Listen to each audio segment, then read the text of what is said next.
Ne si UT kemi qenë dhe jemi për me saksu për opinionin publik, për qytetarët tonë të Republikës që jemi për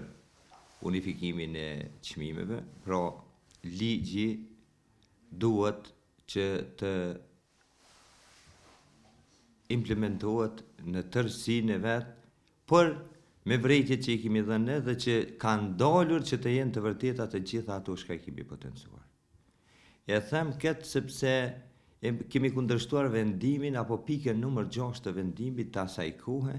e cila pikë i vënonte në vështirësi të mëdha farmacistët, por edhe të gjithë akteret të cilët duheshin që ta implementonin ata.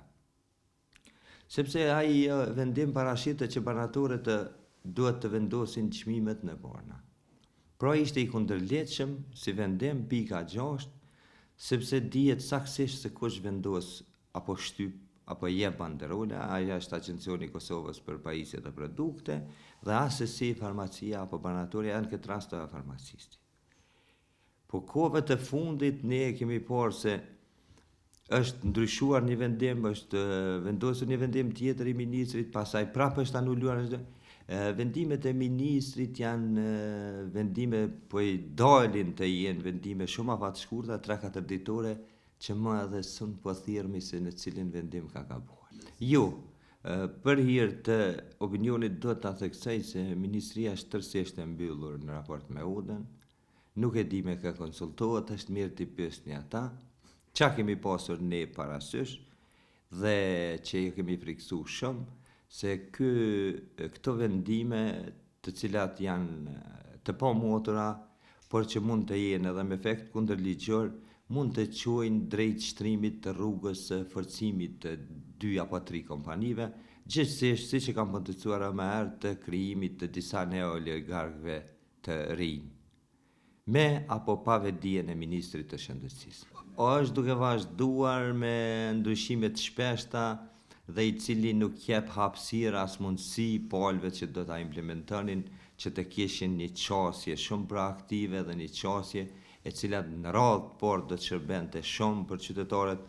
por mos të harrojmë edhe për komunitetin të cilin ne e përfaqësojmë, pra do të shërbente shumë edhe për farmacistët. Fillimisht kanë filluar disa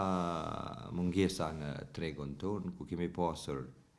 ankesa nga kolegët tonë farmacistë, në mbonë Republikës, ankesa të tyre janë shumë të bazuara, janë humanitare, në radhë të parë sepse ata aty dalin për të shërbyer qytetarët për nevojat e tyre. Pra kemi pas rastin, mos të përmendim tash sa herë, të infuzioneve, ku qytetarët janë detyruar në rastet më ekstreme që të shkojnë të marrin për nevojat të smundjeve familjarëve të tyre, edhe në kokës apo edhe në shkop infuzione. Po shiqeni kjo, jo domosdoshmërisht ka ndodhur ashtu. Sepse ka borna të cilat edhe ju ka rritur çmimi, nuk janë shumë, po ka,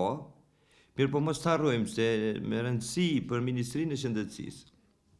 për farmacistët, për qytetarët e Republikës tonë, është furnizimi me borna, se ne mund të qesim edhe çmime tepër tulta, e mos të ketë borna, atëherë i bie që nuk e ulur asgjë. Vetëm e ke rritur pa mjaftueshmërinë në treg apo mos furnizueshmërinë e qytetarëve me bornat nevojshme domosdoshme për shëndetin dhe jetën e tyre. Po që me ligjin e ri, kolegët tonë, se ne kemi kolegë të cilët merren me importim, kemi kolegë që njohin mirë pjesë të caktuara të fushës,